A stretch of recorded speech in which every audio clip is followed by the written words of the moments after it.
बहुत समय पहले की बात है। शांति नगर के गांव में किशन और सुषमा नाम के पति पत्नी रहती थीं। शांति नगर गांव में इस बार बहुत ही ज्यादा गर्मी पड़ी थी। किशन और सुषमा खेती करती, लेकिन गर्मी के कारण इस बार भी खेत में फसल नहीं हुआ। गांव का सभी किसान का हाल यही था। हे भगवान, कितनी गर्मी है। जो इस गर्मी में जो घर से बाहर जाएगा उसका पता नहीं क्या होगा। सुषमा, इस बार की गर्मी से पूरा गांव परेशान है कि गांव वाला खेत पर भी नहीं जाता।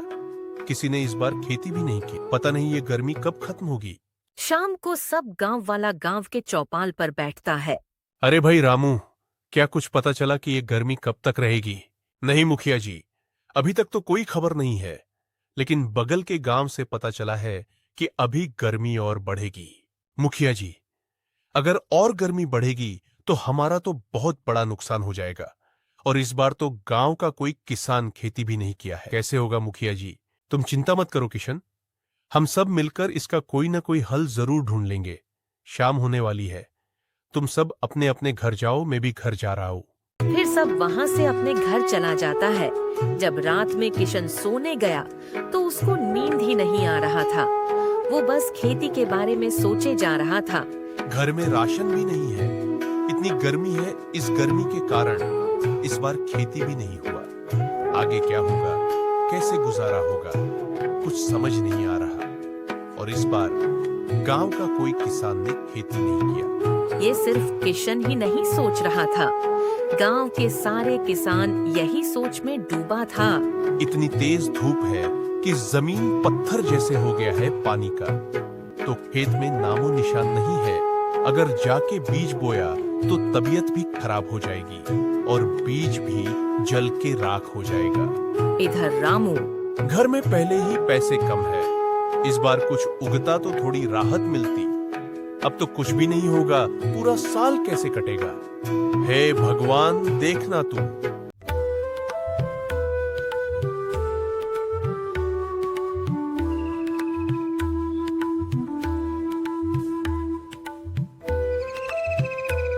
रानी, मुझे लगता है कि ये गर्मी अभी नहीं जाने वाली। कितने दिन तक हम घर में कैद होकर रहेंगे? मुझे लगता है मुझे अब खेत पर काम करने जाना चाहिए। हाँ, आपकी बात तो सही है, लेकिन इतनी गर्मी और धूप में आप कैसे खेत पर काम करेंगे? इतनी गर्मी में तो घर से बाहर निकलना भी मुश्किल है। आप मत जाइए, कहीं आपको कुछ हो गया फिर? नहीं रानी, मुझे कुछ नहीं होगा, तुम चिंता मत करो। अगर हम खेती नहीं करेंगे तो खाएंगे कहाँ से? मंगलू रानी का एक नहीं सुनता और खेत पर काम करने चला जाता है। इतनी तेज धूप थी कि मानो सूरज फट गया हो। मंगलू खेत पर काम करने लगता है। इधर रानी मंगलू की चिंता में बैठी थी। कुछ समय बाद शाम होने वाली थी, लेकिन मंगलू अभी तक घर नहीं आया था। शाम होने वाली है, पता नहीं ये कहाँ रह गए। मुझे जाके देखना चाहिए। रानी खेत की तरफ चली जाती है।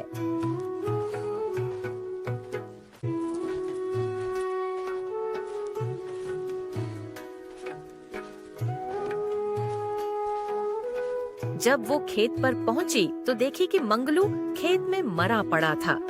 ये बात तुरंत ही गांव में आग की तरह फैल गया। सब गांव वाले मिलके मंगलू का अंतिम संस्कार किया।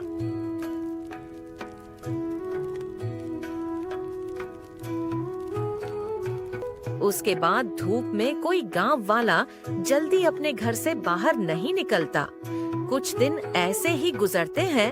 अरे सुषमा, ये गर्मी तो खत्म होने का नाम ही नहीं ले रहा। और जब से मंगलू के साथ ऐसा हुआ, तब से कोई गांव वाला डर से खेत पर भी नहीं जाता। इतने दिन हो गए हैं, घर में राशन भी खत्म होने को होगा। शाम को सब गांव वाला चौपाल पर बैठता है। क्या हाल है गांव वाले? और ये गर्मी खत्म कब होगी? अरे भाई, इस गर्मी ने तो सबका जीना हराम कर रखा है। कुछ खबर है कब खत्म होगी ये गर्मी का मौसम? अरे नहीं काका, पड़ोस के गांव से ये खबर आई है कि अभी मौसम इसे ही रहेगी। बात करते करते रात हो जाती है। सब गांव वाला वहाँ से अपने अपने घर चला जाता है। रात को पूरा गांव सो गया था, लेकिन किशन को नींद ही नहीं आ रही थी। इतने दिन से खेती नहीं की, घर में राशन भी खत्म होने को है। हे भगवान, क्या होगा? किशन ये सोच ही रहा था कि तभी उसके मन में एक ख्याल आता है। अरे हाँ, क्यों ना मैं सुषमा के पिताजी से मदद मांगू। हाँ, ये सही रहेगा।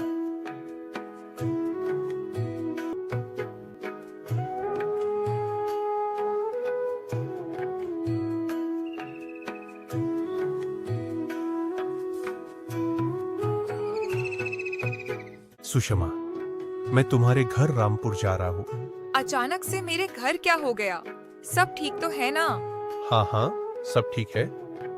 सुषमा, दरअसल मैं तुम्हारे पिताजी से मदद मांगने जा रहा हूँ।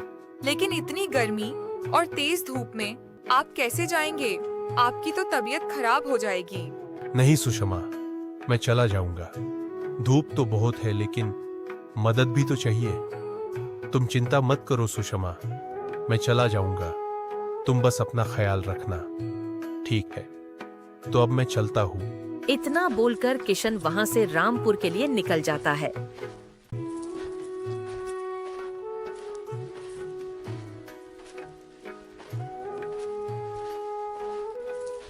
कुछ दूर जाने के बाद वो अचानक से चक्कर खाकर गिर जाता है। कुछ देर बाद जब इसका आंख खुला तो वह अपने आप को एक भयानक जंगल में पाता है। वह जंगल से बाहर जाने की बहुत कोशिश करता है, लेकिन उसको रास्ता नहीं मिलता। वह हार थक के एक जगह पर रुक जाता है। तभी उसके सामने एक दानव प्रकट होता है। दानव को देखते ही किशन बहुत डर जाता है। कौन हो तुम, और मुझे यहाँ क्यों लाए हो? डरो मत, मैं तुम्हें कोई नुकसान नहीं पहुंचाऊंगा। जब मैं घूम रहा था तब मुझे तुम बेहोशी की हालत में मिले, इसलिए मैं तुम्हें यहाँ ले आया। मैं अब ठीक हूँ, अब मुझे जाने दो। लेकिन मैं तुम्हें वापस नहीं भेज सकता। वहाँ मेरी पत्नी मेरा राह देख रही होगी। मैं तो रामपुर जा रहा था। और सब बात बताता है।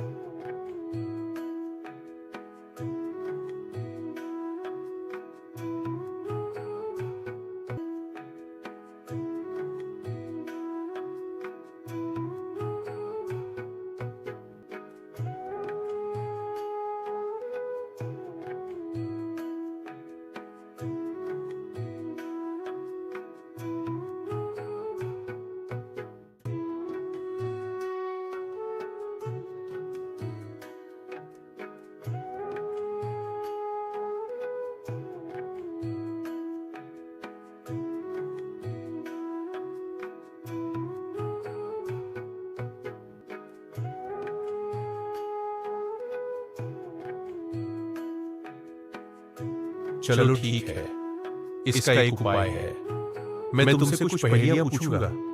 अगर तुमने सबका जवाब सही सही दे दिया तो तुम अपने गांव वापस लौट जाओगे और तुम्हारा समस्या भी खत्म हो जाएगा। लेकिन अगर तुमने किसी एक पहेली का जवाब नहीं दे पाए तो तुम यही हमेशा के लिए कैद हो जाओगे। ठीक है, मैं तैयार हूँ तुम्हारे पहेलियों का उत्तर देने के लिए। तो सुनो। पहले एक गांव में एक अजीब आदमी रहता था। उसके पास न तो कोई खेत था, न कोई नौकरी। फिर भी वह रोज अच्छे कपड़े पहनता था। सुबह होते ही वह अपने घर से निकलता, पूरे गांव में घूमता था, लोगों के घरों के सामने रुकता, कुछ बोलता और फिर आगे बढ़ जाता। गांव के लोग उससे कभी नाराज नहीं होते थे, बल्कि उसका इंतजार करते थे। वह आदमी न तो कुछ बेचता था, न ही किसी से पैसे लेता था, लेकिन उसके आने से लोगों को फायदा ही होता था। सबसे अजीब बात यह थी कि वह रोज अलग अलग बातें बोलता था। कभी खुशखबरी, कभी दुख भरी खबर। और जब वह एक दिन गांव नहीं आया तो पूरे गांव में बेचैनी फैल गई। इसका उत्तर होगा अखबार वाला। बिल्कुल सही जवाब। अब दूसरा पहेली सुनो। एक ऐसी चीज है जो तुम्हारे पास भी है, मेरे पास भी है, हर इंसान के पास होती है। लेकिन अजीब बात यह है कि जब तुम उसे किसी और को दे देते हो तो वो तुम्हारे पास नहीं रहती ना। वो कोई चीज है जिसे छू सकते हो, ना देख सकते हो, लेकिन उसका असर बहुत बड़ा होता है। कभी कभी वो इंसान को खुश कर देती है और कभी किसी का दिल भी दुखा देती है। लोग उसे सोच समझ कर देते हैं और कई बार बिना सोचे दे देते हैं, जिससे बाद में पछताना पड़ता है। बताओ वो क्या है? इसका जवाब वचन होगा। बिल्कुल सही। अब पहेली संख्या 3 सुनो। एक ऐसी चीज है जो जितनी ज्यादा बढ़ती है उतना ही तुम कम देखते हो। वो हमेशा तुम्हारे साथ रहती है, लेकिन तुम उसे पकड़ नहीं सकते। दिन में वो तुम्हारे पीछे पीछे चलती है और रात में अचानक गायब हो जाती है। अगर रोशनी तेज हो तो वो छोटी हो जाती है, और अगर रोशनी कम हो तो वो लंबी हो जाती है। बताओ वो क्या है? किशन जब ये बात सुनता है तो उसको रात की बात याद आती है। जब वह अंधेरे में चल रहा था तो उसके साथ उसका परछाई भी चल रही थी। इसका जवाब परछाई होगी। तुम बहुत बहादुर हो किशन, तुम जाओ। तुमने सब पहेली का सही सही जवाब दिया। तुम्हारा जाने का टाइम हो गया। एक काली रोशनी के साथ किशन अपने गांव पहुंच जाता है। उस रात किशन को सपने में वही दानव दिखाई देता है। किशन, तुम हमारे बारे में किसी से कुछ नहीं कहना, नहीं तो तुम फिर से उसी जंगल में हमेशा के लिए कैद हो जाओगे। और मैंने तुमसे कहा था, और तुम्हारा समस्या भी खत्म हो जाएगा। कुछ देर बाद मौसम अचानक से बदल गया और जोरदार बारिश होने लगी। पूरी रात बारिश होता है।